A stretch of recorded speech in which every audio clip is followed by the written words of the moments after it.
Hello once again, Dark Heresy fans. Thanks for joining us. It is I, once more, Robert James Fremantle, and our ever-curious games master, Laurie Cousins here. Hello everyone. To talk with you about Session 5, which has come and been and gone and is no longer with us. But we shall remember it fondly, though short it was. Yeah. We started a bit late and we only managed to get about, what, 4 hours done or so? Just about that, pretty much. So it wasn't our usual long 7-hour stint. Yeah. Character progression, what do you think? Yes. How do you think this went? In Session 5. Well, let's look at them individually, shall we? Kizdeen. Now as a partly cybernetic squirrel.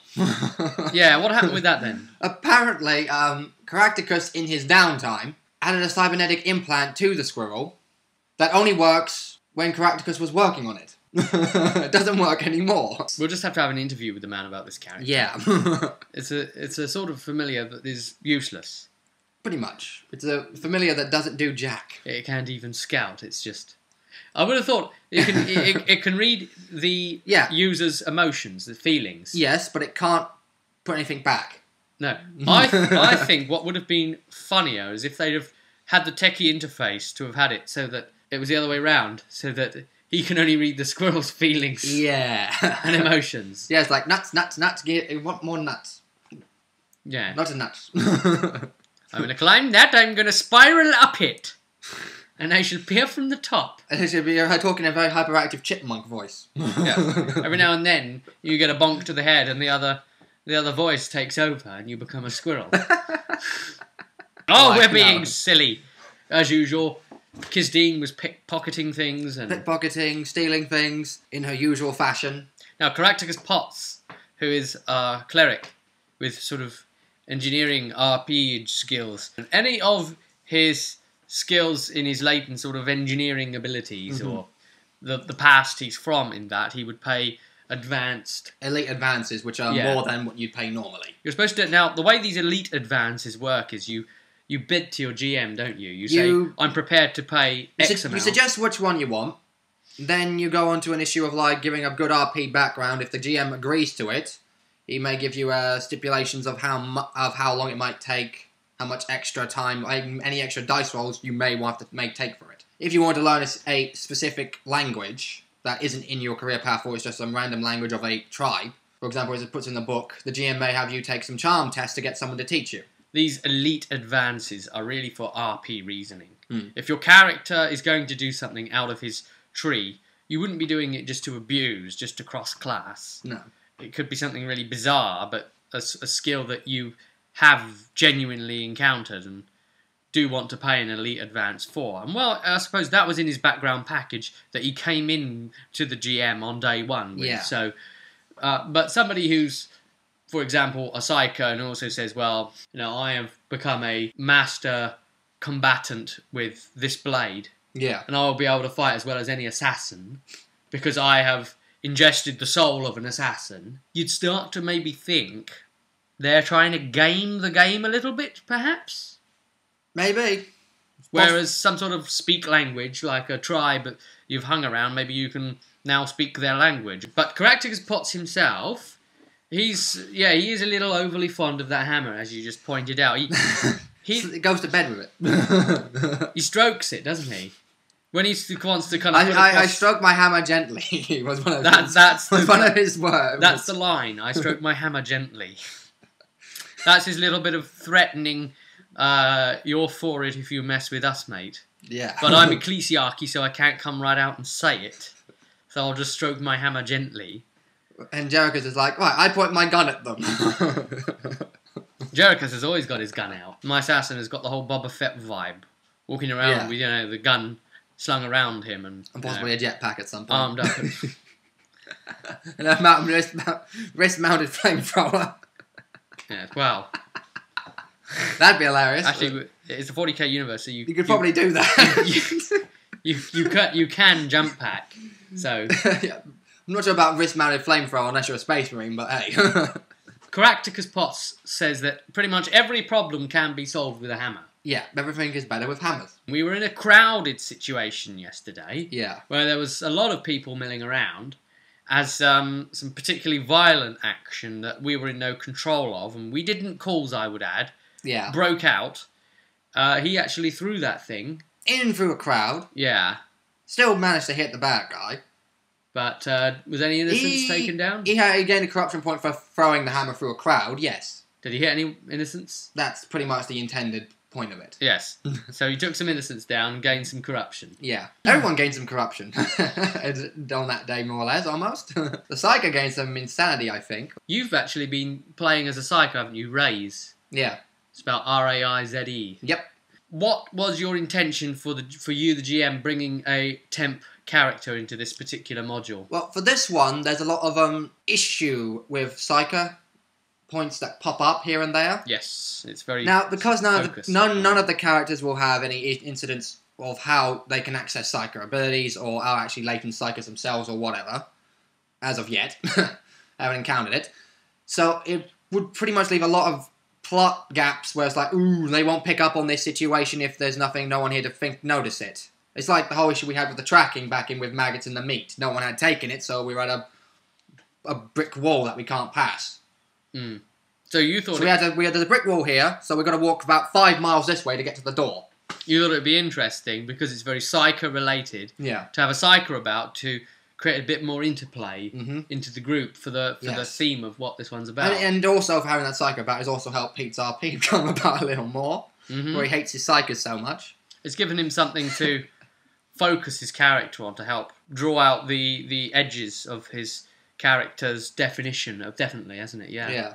Talking of that tracking point, and we'll get back to that in a sec, we noticed it really should be Pete's arbitrator, who's going to be a detective, who should be taking tracking. Yeah. I mean, the Scum does have it as a basic skill now instead of an advanced, just because of our background. You took a look, and we spotted in the ranks, was it rank 3? Rank 4. Or 4. We are now... plus 10 for the arbitrator. However, ranks 1 through 3 do not possess it, and arbitrators do not start with tracking, for some strange reason. So, at least in the book. We didn't see it at the very least. We don't think we've missed it. You can pick us up on this if you know something. But I think Pete's got it because of his noble background or some sort of background dealy that he started with for some reason. He's got it as a basic instead of an advanced. So he can take it at half his stat, but it's not a trained skill for him, which I don't get, personally. All right, so... But I let him take it. You let him spend 100? Yeah, pretty much, because he should really have it. Especially if it's showing you as the plus 10%. It should have been in there to begin with. Yeah. In one of the earlier ranks, but I didn't see it, which was damned odd. So how does it feel playing a character in a group again? He's not all that prominent, though, is he? He's not meant to be that prominent, really. He's just there to help give them a little bit more to work off of considering what's in most of the tests that he has to take. You don't particularly feel like attached to him, do you? Or... Not really. He's just there. It's like, oh, he'll pop in maybe randomly somewhere down the line again, but I'll probably add some corruption and insanity points to him that I might just to take the piss and see what happens. What is very, very dangerous, if you're a GM trying to play a character, and I have touched upon this before in Gaming Talk, you'll be able to see the link to that video in between the two of us, right about here somewhere now. Yeah. And click that and you'll see me talking about a GM playing a character generally. In fact, this particular GM playing a character, Tordrad in the Evaded Travels. I think the dangerous thing about that can sometimes occur, and that's why I asked you that, is if the GM himself becomes a bit too attached to his character, he might be thinking along a sort of win-at-all-costs kind of way, I want to advance him, he's my pretty... Which is why I don't give him any extra bonus RP. I pretty much just give him the basic RP bonuses of whatever comes about from mission completion or session completion or whatever. If he's continuing with that group, if he's going to be out of the group by the end of the session, there's no point giving him that experience. But if he pops in at the beginning of a new session, then he'll be rank equal to what the guys will be, but he'll start right at the beginning of that rank. Now, Padraig, our arbitrator, he managed to gain corruption. Quite a bit. There was a liquid being handed out. We won't say too much about this. It was a suspect, unknown liquid, and he just went, I'm drinking it. Look, I passed my toughness test. In fact, he rolled the toughness test before the GM even asked him, predicting that it was going to have to be some sort of alcoholic or whatever toughness test, to not get too pissed or whatever it would be. He does this, doesn't he? He rolls Yeah. the damn dice. Yeah, before I'm you've like, asked. hey, wait a minute. What if I said to you there was a negative on that? Then he'd have turned round in his cocksure manner and said, yeah, and I've still got the result here to minus off whatever you say. Fortunately, though, it was a plus 30 rather than a negative. Yeah, but you gave him corruption for being so willing. Yeah, I just did a 1d10 and just added that to it. I was like, okay, you just done that so randomly. As a GM call, I'm just going to give you corruption. My assassin even managed to gain corruption. 1 corruption point. Just immune to mundane horror issue that popped up that said if anyone argues that they would be immune to this, There was a they get a horrific corruption point. There was a horrific act committed at 1 point of the adventure, because they should justifiably be horrified. Well, if they're going to argue against not having to take the willpower test. For fear, yeah. Unfortunately, it's not even a case of argue. It's a moot point. My Dericus has imperial conditioning, which means it's immune to mundane fear and horror. so it's not going to happen anyway. So he had to gain corruption instead. But the thing with Jerichus is he's always going to be safe, because Jerichus... Well, 1 corruption point in the long run is not going to do much. It's but not it's all much. It's all the small steps along the path to chaos. That's the issue. They build up. When he's not in an adventure, he's back in his sarcophagus type thing. Yeah. With training wires and impulse leads and all sorts of data upload streams and things like that. And they are sensing his dreams. Almost like the Matrix. They would sense any form of corruption in him and pull him out of active service if need be, long before he could ever become corrupt. So he's the one member of the group everybody trusts. However, what we will say about Heresy is that if you do gain too much corruption, then it's been suggested before that you can spend experience, if you talk to your GM about this, to reduce corruption, buy corruption off using your experience. Same can be done with insanity, but I think there's some rule to how much you can take off max per time, or a minimum you're allowed to go down or some shit. I can't remember. And really, you ought to have a good RP reason. So in Jerichus' case, they'd say, right, we see corruption in your brain, we send you back to us to monitor inside these tanks after every mission. We've noticed it now, we're cutting it out as a malignance. Yep. That's the RP. We know they do that to him anyway. You take a malignance test as well with corruption every 10 points of corruption. And you test for a mutation every 30. As soon as you gain 100, your character's pretty much retired from service. 100, yeah, means chaotic. You are now a chaotic worshipper. But you can, if you so wish, take that character now over to Black Crusade. Black Crusade is Fantasy Flight's new role-playing. It's their 4th one they've just launched. And do you know what? I'm going to throw a link to the core rulebook down in the info bar if you are that way inclined. You want to play the bad guys in the 40k universe. Black Crusade. And yes, in that one, that yes, you can indeed bring a character over, and they start with 0 corruption in the new Black Crusade rules, because you're perfect chaos now. That's entry-level chaos. Yeah. 100 corruption. Pretty much. And then you then play Black Crusade until you've got 100 corruption, and then that's... And you either ascend or become a spawn. Yes, which is what would happen in Chaos anyway, isn't it? If you've already been playing Heresy for a while and you want a bit of a change of pace, maybe that's something you should do. Considering you can be both human and Space Marine here. Not something we're going to be doing anytime soon. Not for a long while. But you as the GM, you did pick up the book. Tell them why. I picked up the book because I wanted to generally see what variations they've done between the previous books and the current one. And also because if I can utilise these to create more believable chaos worshippers that the group may have to deal with at some point. There are some major differences between the two, like the unnatural toughness and unnatural just about anything. A plus rather than a times now. So it's more of a case that would be a bit of a juggling, but it's not too much of an issue if I just use chaos worshippers instead of marines.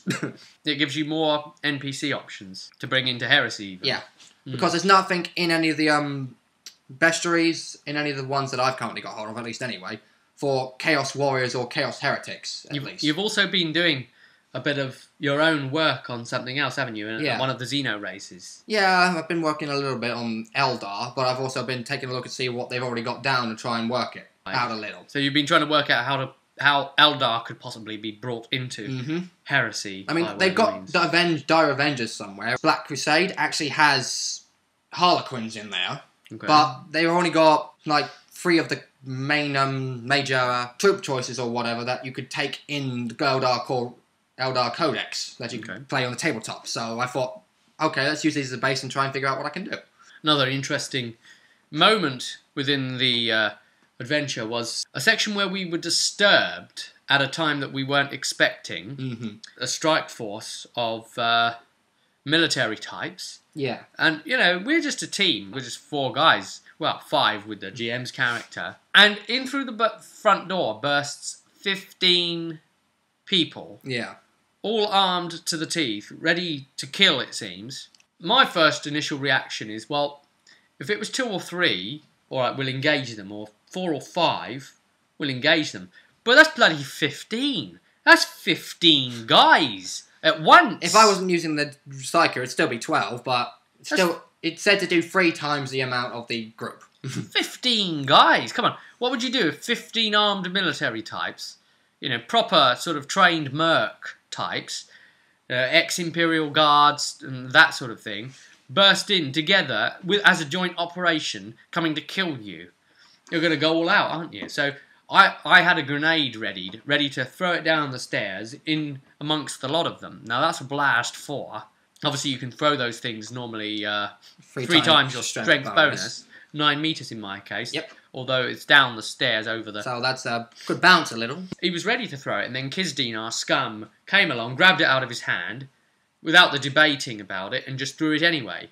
Now, you as the GM, you didn't want me to throw that. Not really. If we were in a it was the collateral damage type deal, because of the fact it being your patron's house. That could have backfired on you, kind of deal. Especially since there were some pretty important relics, if you will, down there. Yeah. Although, I think Jerichus's parameters would have looked at that and said, but 15 guys, we're not going to be able to handle them with guns. We need to stop them now, or they're going to get up the stairs and do us. I mean, you as... It gave several options in the book for what you could have done instead of throwing a grenade. Oh, interesting. What like? Like, going downstairs and pretending to be a stuffed corpse, like the one that's in there, but since this is a separate session, it had been a couple of weeks since we'd actually been in the previous session, you probably would have forgotten about that. Or, since it was dark for like a few seconds or whatever, you could have snuck down and waited for the opportune moment to strike an ambush. But they had goggles on.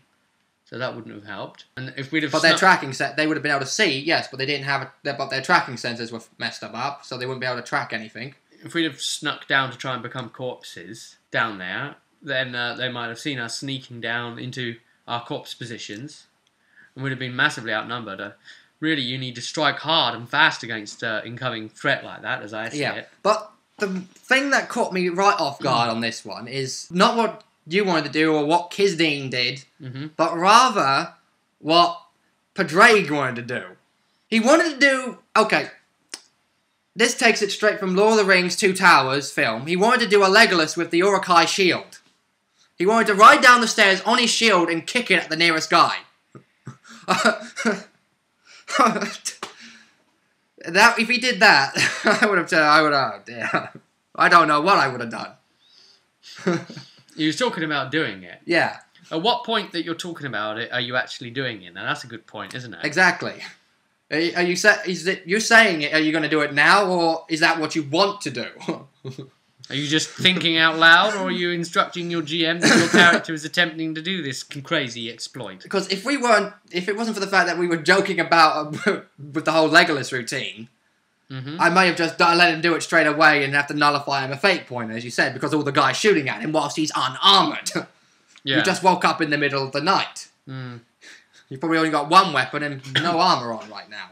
I think that was a little bit of Dieter coming through again. What Jerichus could have done to explain that away is said, well, look, they're mercs, they're heavily armoured. One of them must have thrown the grenade. Yep, could have. I didn't discharge a grenade. It's not like anyone actually knows how many grenades you have on you either. Exactly. I mean, is it very imperative that the nobles are our friends? That the house there? It does give some options of how I can turn them against you at a later date, maybe, if I so wish. Well, that would have been a great one. You could have had an RP argument saying, well, I didn't do it. The mercs did it. Yes, but at that point in time, we were also in a situation where time frame was running low too, weren't we? Because it was getting near the end, and people wanted to leave. That would have been a bit rushed. We had a strangled time frame. It's never great to try and game in that if the GM feels rushed. Bonus experience. this is an interesting thing. Yeah. You as the GM gave out bonus experience for the most ridiculous bloody thing I've ever seen. This has got to take the cake, guys. Pete's arbitrator. Well, Pete got the bonus experience. You gave him 30 for entertaining you. Yeah. He was speaking in an accent. Was it in character? I don't know bloody clue anymore. And he went through about 5 different voices just in the middle of one sentence. He ended up at one part of the world and ended up in a different part of the world, just accent-wise, because he's so bad at accents that he changes through these accents. And he ended up at kind of, what was it, Tyneside, really, wasn't it? Yeah. Newcastle, with a little bit of Scottish, perhaps. So it was the whole northern area there. And you gave him 30 experience because of everybody laughing so hard. We just sat there for about 5 minutes just cracking up because of that. He does have his crazy moments, I'll give him that. Now, there was again, I don't want to go too much into the spoiler of this. Yeah. There was a foe that I, with my assassin, I pride myself on being able to kill people effectively enough. So I threw everything I had at this guy, and he's quite resilient. Yep. Then he started running at an extremely fast speed. I was trying to come up with something else then to get him, but you then pointed out as GM, I wouldn't even bother, he's supposed to get away. It's the plot vehicle. Pretty much. Now, while you can appreciate that you're stuck in a position where there's a character that has to get away because obviously the idea is that we're going to have a re-emergent. Well, in placement of where you were, he'd gone round the corner, you would have to spend a full move action to then get him in line of sight again, and you would have wasted your turn just doing that. It would come back round to him, and he would have been in a position where he's out of sight completely. I mean, did he even have a health bar? Yeah. He had a health bar. Yeah. But he was one of those, has to survive, blah, blah, blah, important silliness. We as the players, we've just seen him do something, so we are going to try and take him down with everything we've got. That's the right thing to do. But you as the GM trying to make this guy get away, because you need him later, it's a very difficult... See, this is why these modules are shite. Because they will do this to the players. Yeah. They have thrown something at the players, made him do something in front of them to make them want to bring him down. They hate his guts. And then it tells you that he has to be able to get away. That and the way you were shooting at him and doing damage that was pretty much being negated completely. I was getting damage in, and my... In small increments, it would have taken a lot longer. Because of the kind of shooting I was doing, I was managing to pin him as well, which slowed him down. But no one was able to really get a you were dealing grasp on him. 2 primarily more focused melee characters with you. Or someone who only had a shotgun as their only other ranged weapon. In the crowd, Kisdeen didn't want to do shoot her shotgun off. This was the same point where Kratos got his corruption point. I don't know, there's something de-immersive though about being told that someone's supposed to get away. That is one where the immersion does get annoyed and really broken. See, there's maybe some other way you could have carried that off. What do you think, guys? How could Laurie have carried that off so that it feels more satisfying to the player, so that it feels like it's happened in a way that it's not just some stuffy mechanics? Well, the issue is... Or is it just a badly written module? I personally think it's badly written because the way they had it played out was like, oh, if he gets X amount of distance away from any one character, he gets lost in the crowd. And pretty much by the next turn, he would have taken 2 run actions without having to worry about taking agility because of all his cybernetics. And we've nicknamed him Stompy now. We don't know why, but... Yes, Mr. Stompy. No, we've now gone over the 2,000 experience spent mark, which puts us in at rank 4. Oh, yeah. Now, so now you are a Secluse. Yes. 1 rank away from Assassin, in my case. I've chose more of the piloting skills. I've chose something just recently called Mighty Shot. And that costs 200 experience. That's a talent. It means that any ranged damage I do is +2. We'll leave things there. Thanks again for joining us, everyone. It really is appreciated. We're touched very much that you want to hear about what we are doing in our travels, explorations, in our first encounters with Dark Heresy, in the modules that we're running. Hopefully you and your groups will be able to take something constructive away from this video series, where we are trying to be as frank and honest as possible about what works, what doesn't work, mistakes we might possibly make. And we're here in front of you, humbly, just to say we are gamers, we can get things right, we can get things wrong, we'll share it all with you, for the benefit of making YouTube a better role-playing gamers experience all round. Again, good luck to all of you in your adventures, and I hope you all have a great time. Thanks for coming along, Laurie, appearing in the video. As always, it's been a pleasure. From my part, as always, I'll see you at the table.